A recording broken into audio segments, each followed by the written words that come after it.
ਗੁੱਡੀ ਬਾਜ਼ਾਰ ਫੇਰ ਕਿਸਮ ਦਾ ਝਗੜਾ ਹੋਇਆ।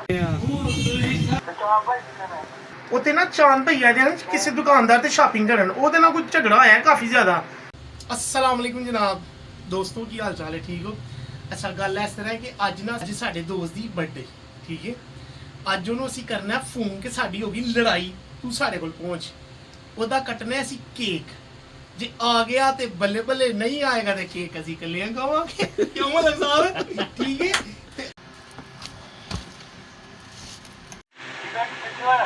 ਗੁੱਡੀ ਬਾਜ਼ਾਰ ਸਵੇਰ ਕਿਸਮ ਦਾ ਝਗੜਾ ਹੋਇਆ।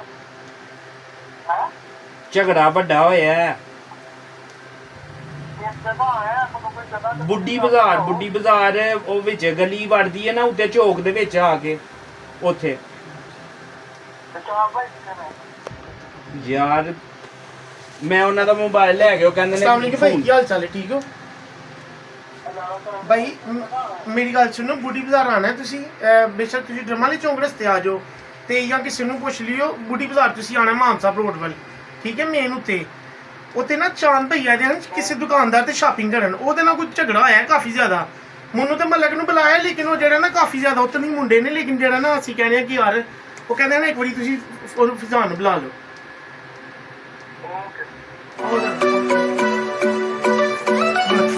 ਬੋਲੀ ਨਹੀਂ ਜਾਂਦਾ ਯਾਰ, ਕਰਕੇ ਆਵੇ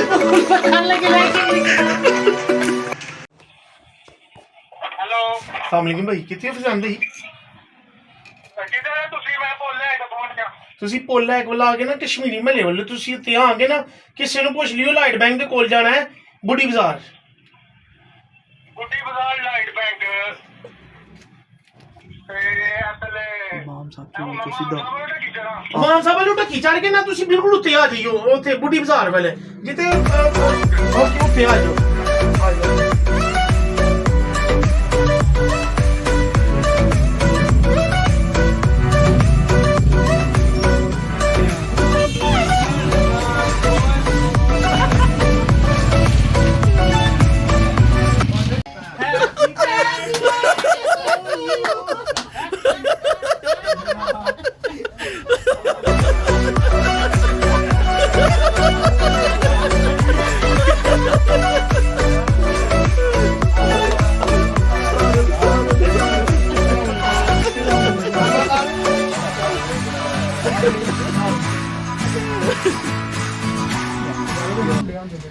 यार ने मुंडे ते नहीं किया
भाई नो फोन किया भाई कहता सारे उधर गए मैं और स्पीड ना चला मैं से बट पागल ला पुत्र पैंच गड्डी में लग गया